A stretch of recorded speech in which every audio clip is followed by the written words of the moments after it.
Hi, my name is Suchitra Matai, and I'm a multidisciplinary artist. My work for State of the Art was a vintage sari tapestry entitled Exodus. I think that art is dualistic in nature, by which I mean that it allows us to simultaneously dream of utopias while critiquing the present and the past. It also opens up a space for dialogue, for discovery, and for emotion. It's kind of interesting because I just recently opened up an exhibition entitled Innocence and Everything After. And I feel like the idea for this exhibition really speaks to the question. My idea was that we all return to a state of childhood innocence in order to restore an open-mindedness that children possess. And with that open-mindedness, I thought that we would have a conceptual space for reimagining and rethinking the present and the future. There's also an amazing Louise Bourgeois quote that really sums up an answer to the question as well. Quote, "Art is restoration. The idea is to repair the damage inflicted in life and to make something that is fragmented, which is what fear and anxiety do to a person, into something whole. And it's this wholeness, the wholeness of art, that allows us to reimagine or imagine the future."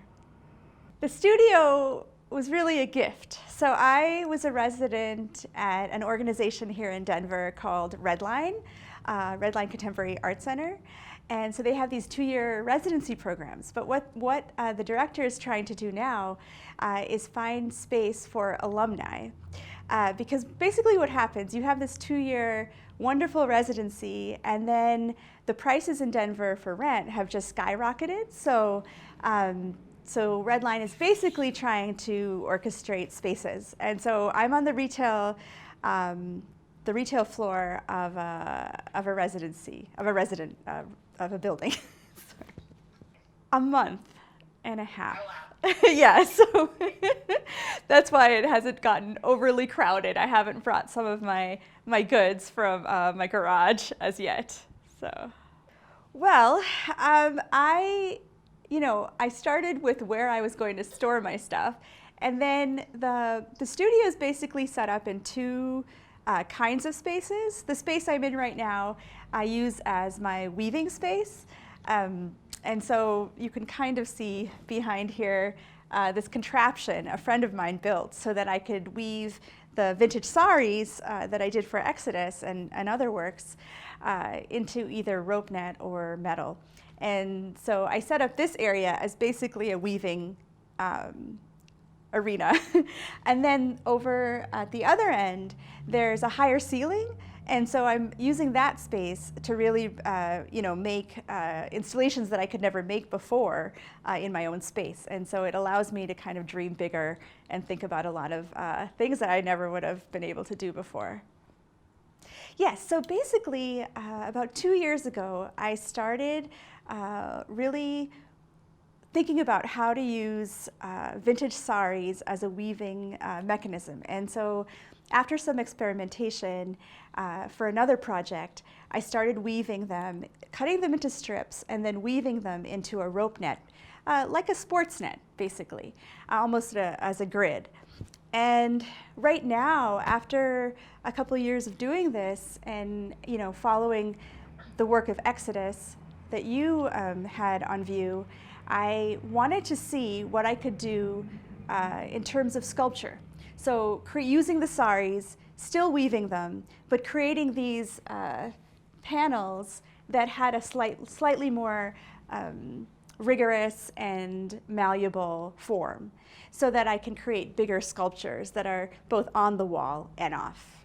And so the vintage saris, they come from all over the world, mostly from India. My mom and her family, our family and friends also, she's in New Jersey, and her family in Queens, etc. We get a lot of donations. And I also get donations from strangers, which is kind of interesting.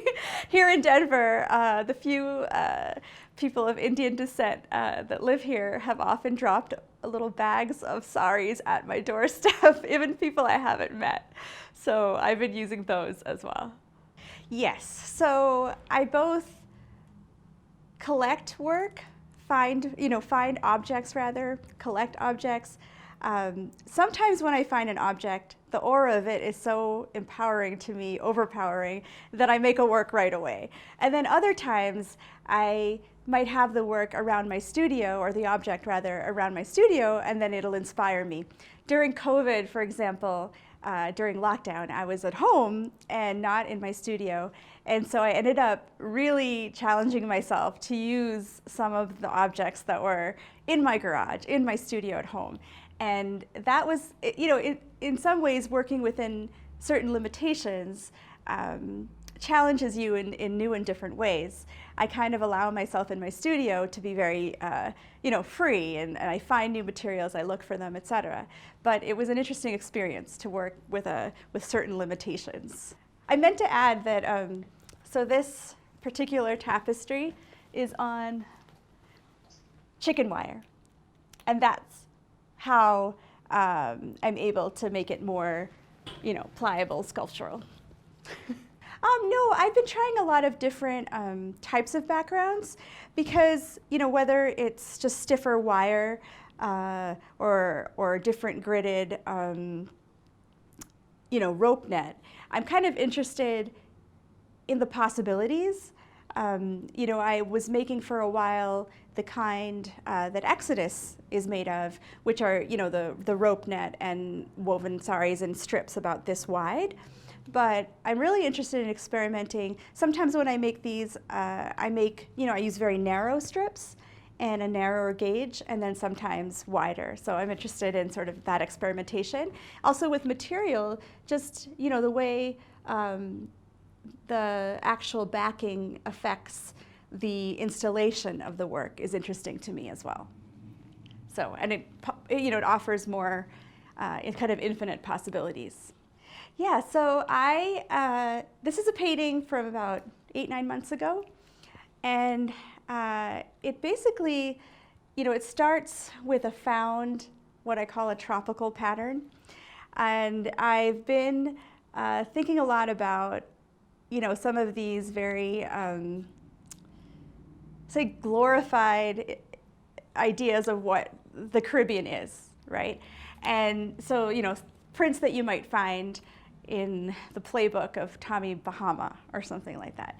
And so I start with those patterns, and then I often, either through the negative space or over, create these figures that are from my past. So this is from a photo of my grandmother, me and my cousin. And so a lot of my work, starts with memory or personal narrative, but the idea is to critique an overarching colonial history.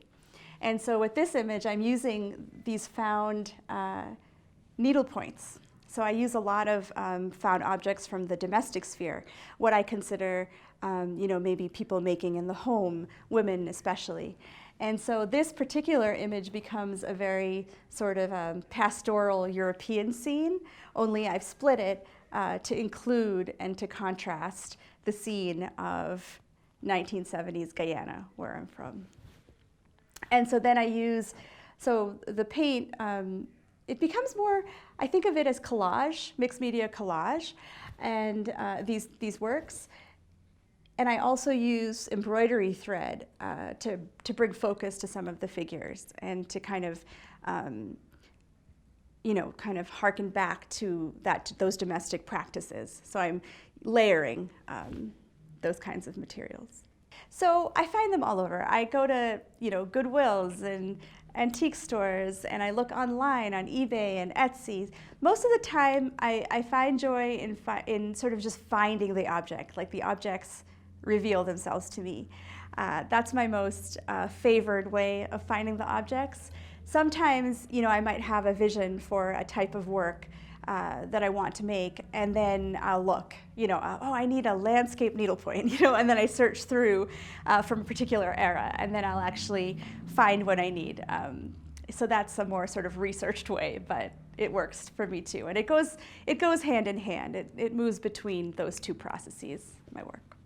Yes, most definitely. So the sari tapestries, as you can imagine, take not more, but take an enormous amount of time. So they're at a scale that, involves, constant work over time. And so, I was trained as a painter, and I feel that painting is sort of at the heart of what I'm doing. So even when I'm making the tapestries, they're, in some ways, I think of them as large-scale paintings. And the 2D work that I make that's not fiber-based, I make in between. So I make constantly in response to the tapestries, but then I think they both feed each other, if that makes sense in my practice. Yeah. And that work was called My Life Is Not My Own, and this one is Awakenings. And this is a work that I'm in progress with. Somebody asked me once if I ever go back to works that I started, or if I just feel that things are complete and I put them aside. This is one work that I had started, put down, and now put up to evaluate, rethink. And in the work I'm using this idea of the transatlantic passage, the Middle Passage, that my own family and obviously slaves would have traveled from Africa over to the Americas. And I think a lot about that passage and how I was able to actually cross that passage myself on a ship, and so that becomes part of the story. So my own experience layered on top of sort of my ancestors' experience as well. And so I found a ship. There are a couple images, prints of ships and boats that my ancestors would have traveled on. And I use those as subject matter for the paintings. And so in this painting, I'm thinking about, I'm using vintage saris, I'm using faux hair, just thinking about the braids that I wore and my sisters always wore and whatnot. And so those are the sort of parts of this overall work. I feel as though there's one other element. There's always a balance for me between the found and the hand, whether it's through embroidery or painting. I navigate between those things, and this might be more of a formal decision, but I feel as though I want another element of the hand in the work, and that to me brings the personal in for me. So that's what I haven't decided exactly what, but that's what I'm thinking about with this piece. So I think scale and pace are both important to me, and so I have different. You were asking about the tapestries versus the 2D work, the paintings. I make a lot of small work because those works allow me to work out ideas. And I don't think of them as sketches for other things because there's an intimacy to them that can't be captured in a larger scale. But they're, I collect so many different kinds of objects, and I look at a lot of prints, both from early prints of Guyana, prints of India by colonial makers, and then also Hindu comics and images from European books. I've always been drawn to ornament and pattern as a means of cultural production that is very, made for different reasons, but interesting. I find ornament interesting. And so in this page, there's from the Grammar of Ornament, there's this, it's a book page, and I've used the figure of from a Hindu comic, a woman from a Hindu comic, and coupled with various other elements like this peacock is from a card someone gave me, So I'm always combining National Geographic elements, painting, faux plants, This little image in here is a picture of Kali from a really early book, a colonial book on India. So it's just a way of thinking about my past, the colonial past, and I guess for me, thinking about those things is a way of giving voice to people who you never heard from before or who aren't in the history books. But it's also, you know, a way of just rethinking how we think of history at large, I guess. That is a good question. So my past studio is very small, and so I couldn't physically see the materials. So it was all in my head. I kind of have a catalog of works of objects in my head. And so I might have an idea, and then I go find, you know, is it in my garage? Is it in my house? Is it, you know, and I go searching for that object I might have had for 3 years, you know, and so there's a catalog. Yeah, now that I have this much larger studio, it makes it a little easier, but I think the idea of cataloging, you know, it's good for the mind and soul as well. No, me too. I don't think I've ever worked in a space so beautiful. And, you know, it's not for a long period of time, so I just make the most of it. I'm here every day and, you know, just kind of dreaming in the space. So I just keep books and, you know, stuff around. We're going to turn around in a second, and you can see some of my stuff. Yeah. And I find that, so there's certain, you know, artists that have been important to me over the years, and there are tons. But I do have, you know, some books that are closer to my heart than others, and some people, some artists. It takes me about 7 or 8 minutes, so not long at all. Yeah, and I have 24-hour access to it, and it's air conditioned, which is really nice. But yeah, this is my storage, small storage space here behind me. I was just going to point out some of the things I have in here. You know, I have everything from dollhouse furniture to infinite saris to all kinds of like fiber trim. And let's see what else. Oh, here's something amazing. So someone I haven't met, I was telling you how people leave objects for me. Someone I hadn't met yet actually left this beautiful shalwar kameez outfit, and I'm going to use, I feel bad to cut it. Part of me wants to wear it, but look at how beautiful that is. So.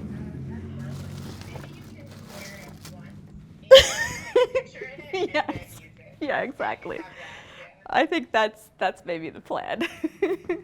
But yeah, I have things, you know, just random assortments of, you know, thick braided yarn, all sorts of things, and some old, you know, domestic kind of furniture objects that I've used to project on, and I'm planning on reusing, of course, the sewing machine, and you know, a lot of random magazines and all sorts of things. So it's just nice to be in this space now to sort of be able to find things. Yes, I also love to move for that reason and other reasons. I think because I've been pretty much on the move since I was young with my family, I have a really hard time being in a place for very long. Whether, you know, not necessarily just a city, but a house or a home. But it is part of, I think, very much unearthing those objects. It is a part of it, right? And also discarding. There's kind of a interesting dialogue or relationship between moving and objects, I think. So this work is called American Chorus. And so basically it's a found needlepoint, a vintage sari piece, and then a whole lot of embroidery thread to give focus to the song. And so I think of it as a hopeful song in a kind of challenging time. That is a really good question because on one level, in terms of the making, that continues, and in a way it's more invigorated because I feel that there's this like dearth of time, like, oh my God, who knows what it'll be like next year? Who knows what it'll be like in 5 years? So there's this kind of feeling that there's some sort of finitude to the amount of time I will be able to use all my objects, make all these things. But on another level, conceptually, I feel invigorated, or I guess I would say, in a way, maybe responsible to speak about some of these things. And sometimes navigating the artist's role, whether it has to do with race or the pandemic or the environment or any of these things, is challenging. And I think that's probably where, for me, the challenge lies, the overarching challenge. Like, how much do I want to say that is very specific, and while still maintaining that level of poetry?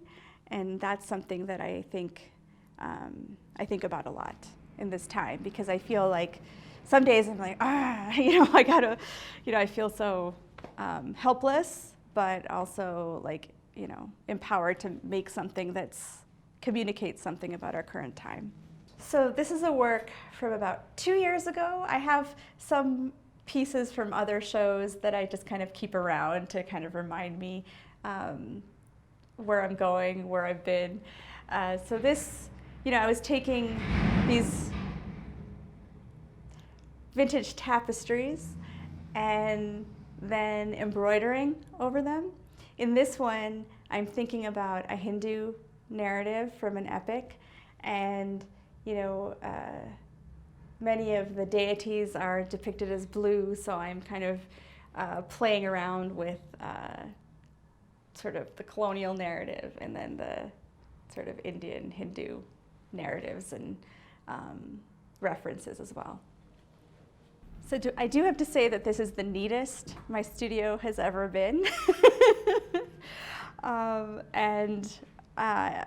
But I'm enjoying it to be able to kind of figure out how things relate and to actually see things together. So this is something I just made. I make collages. I was saying with sort of old book pages and whatnot, and this is something that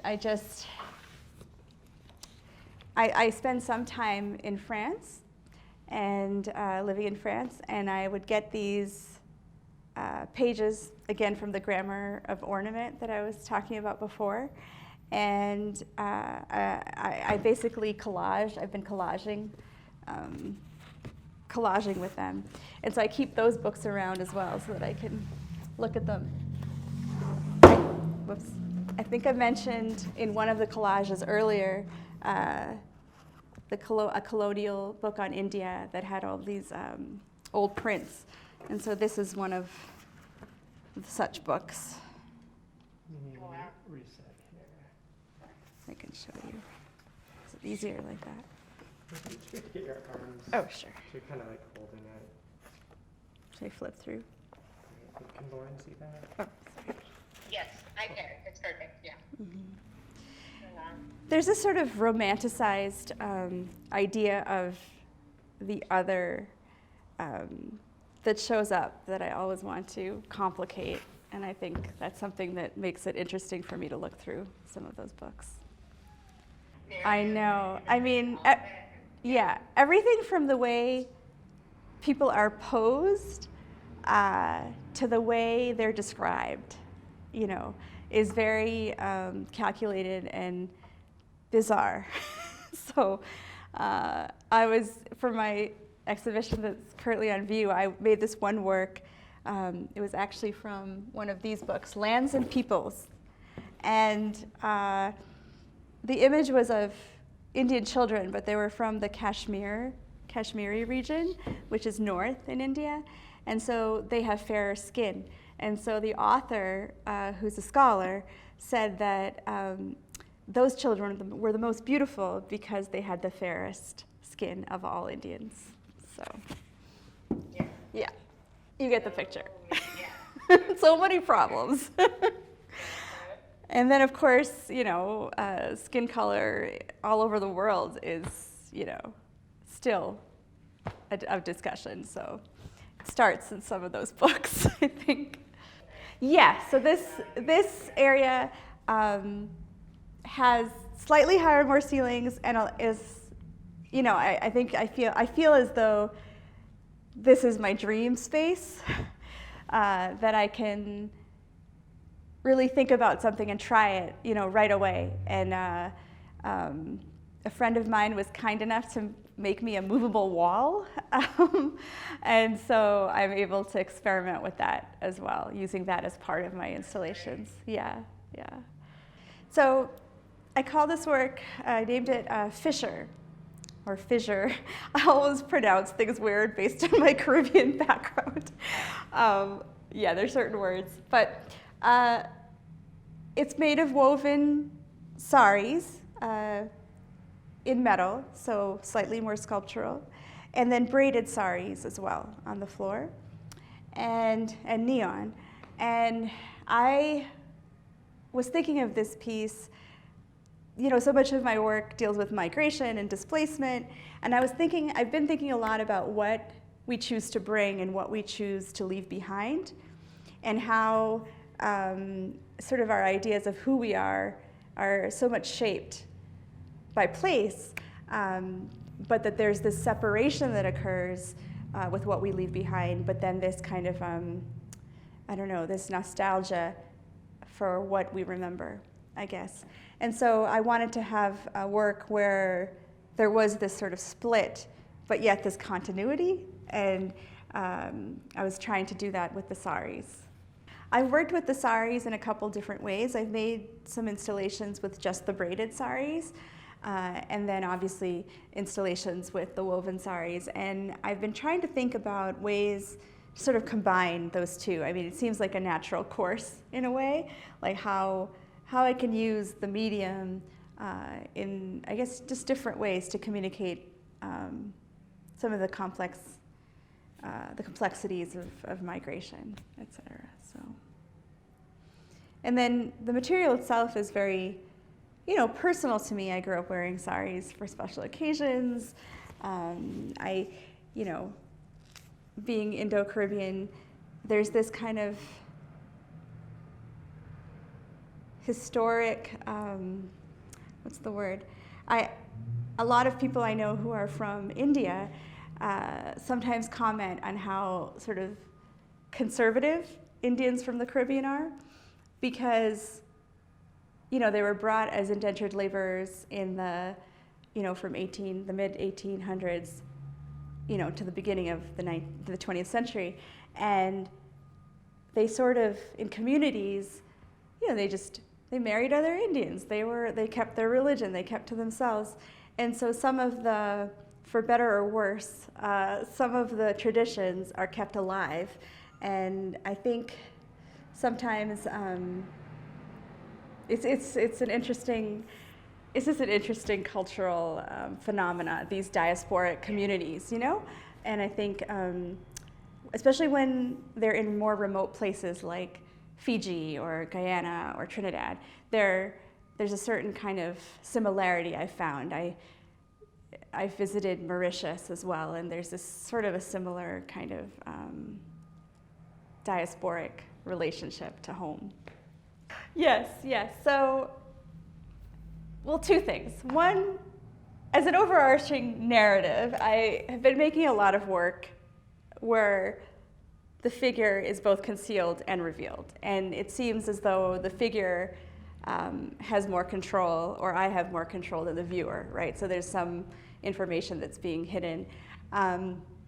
And again, it's a way of communicating narratives that were always there, but, you know, not spoken or not written about. But in this work, so I guess this has to do more with process, the hair. I am kind of a frenetic maker, and I was sitting and I was thinking, I was adding these tassels, and it's like, I need a tassel of hair.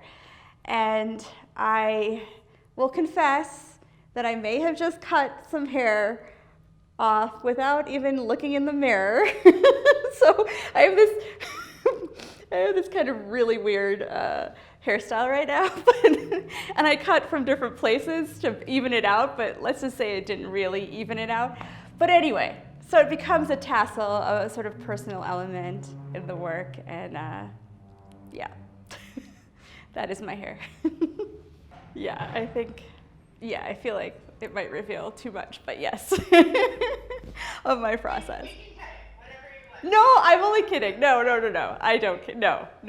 I actually, these works are newer, and I mean from the last few weeks, so they're still in my mind in terms of how to think about and talk about them. Sort of still ruminating, but it was really important for me to put my hair in it. So 90% of the time, I feel like it's done, and I'm moving on. I think for me sometimes, when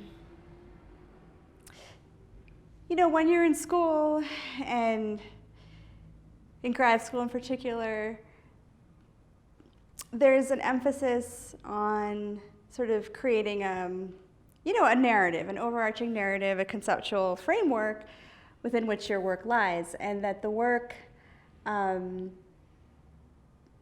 needs to, but will fall within those parameters. And I'm very much trained in that way, but in the last few years, I've been allowing myself, I guess, the pleasure of making. And as a result, not just the pleasure of making, but the frenetic nature of making, just constantly.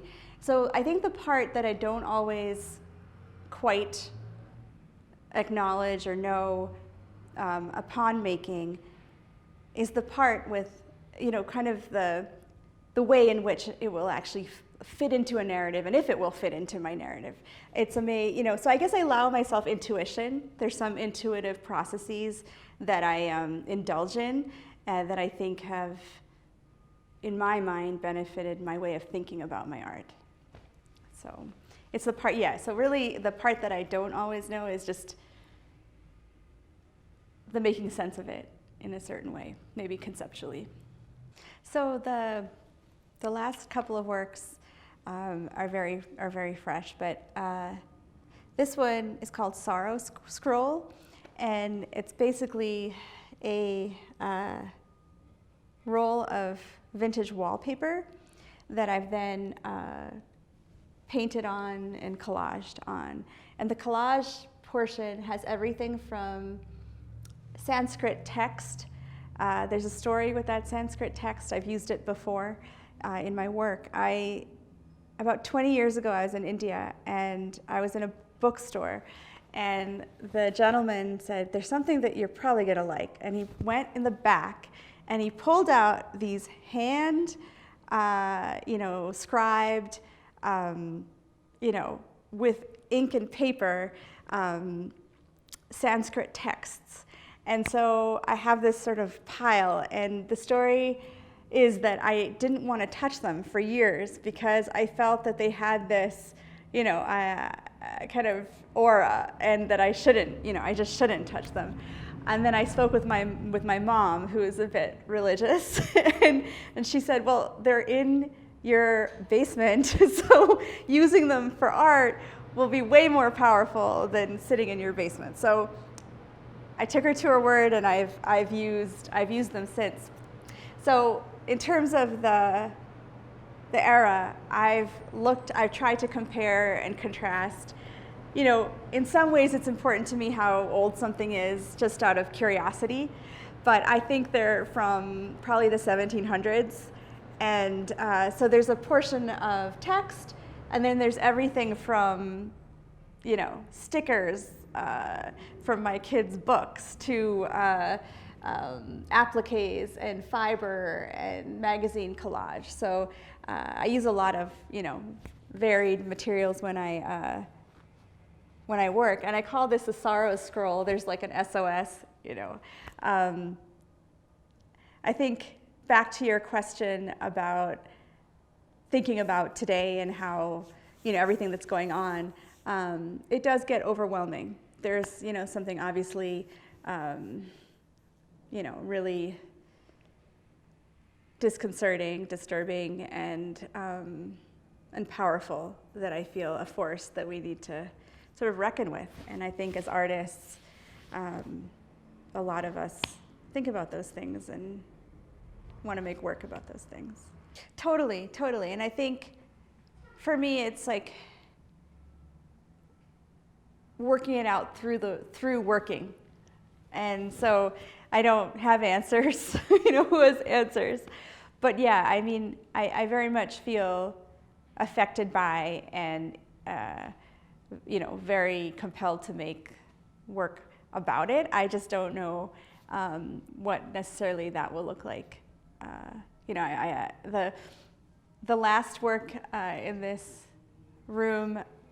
So a while ago, so part of having this space, it really allows me to try different things, like I was mentioning.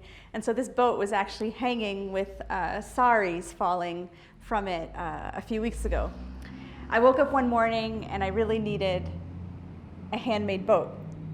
And luckily for me, being that we're in Colorado, that I'm in Colorado, someone had a homemade boat on Craigslist.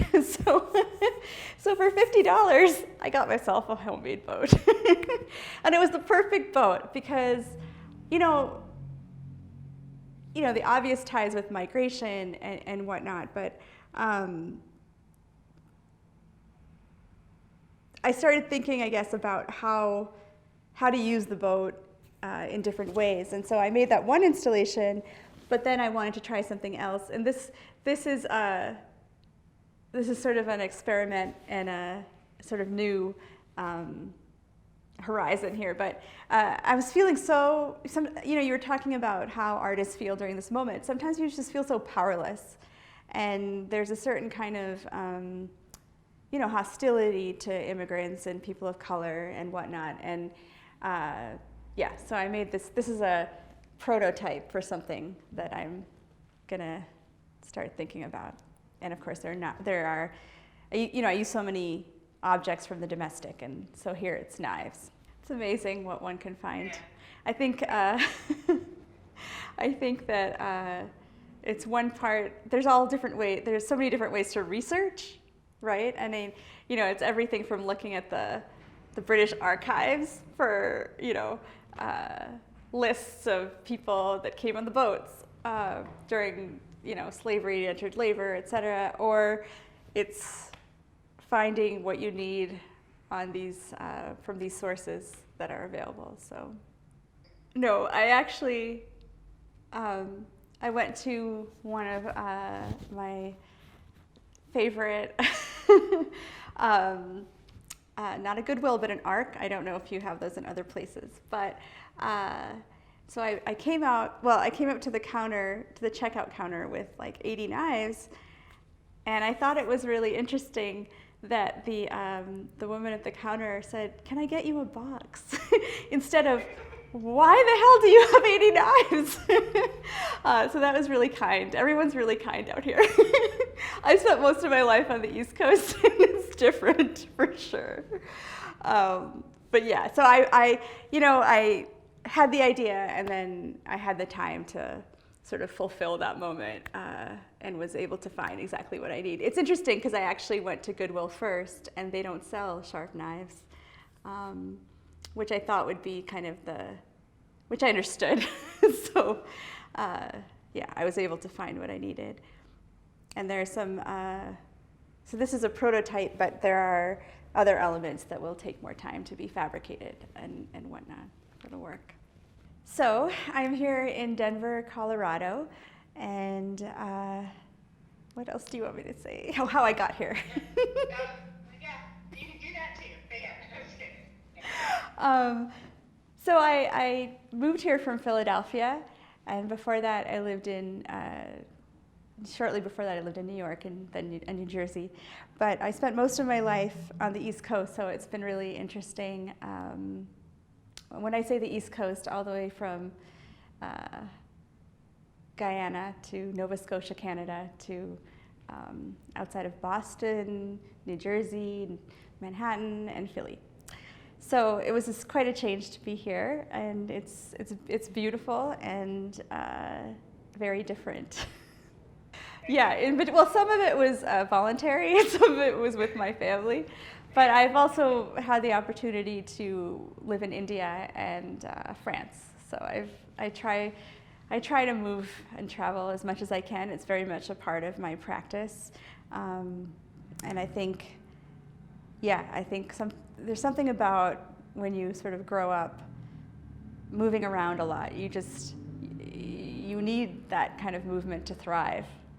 So I think where I'm from informs my work a lot. I was born in Guyana to a family who were indentured laborers from India. And so in Guyana, it's very much culturally Caribbean, but my family was Indian, so Indo-Caribbean. So I grew up watching Bollywood film and listening to calypso and soca music. I use personal stories and memory to inform how I think about colonialism, and as a way of kind of reformulating history and the way we think about Western history. I think I'm very much interested in migration, displacement, and the idea of home and what that is. And again, I look at sort of personal narrative, so the lens of personal narrative in order to break those things down. I think of myself as a multidisciplinary artist. I work in everything from fiber to painting, to collage, sculpture, video, etc. And I use a lot of found objects in my work. I think there's always a certain aura that I associate with the object. I'm really interested in the object's past, but also the owner or maker's past. So I use a lot of what we consider craft-based work from the domestic sphere. So needle points, embroideries, all sorts of cross-stitch, crochet, etc. And for me, that's a way of not just thinking about the domestic sphere, but also connecting back to my grandmothers, who one was a professional seamstress and the other made her own clothes as well. And they taught me a lot of those practices. So it's wonderful to be able to kind of pay homage to them, but also all the makers of the past who weren't able to participate in a greater art world and to bring those voices in. I always think of those makers, and I think that in a way I'm collaborating with them. It's one-sided, so it's not really a fair collaboration, but I feel as though I'm giving their work a voice, and in doing that, giving them a voice.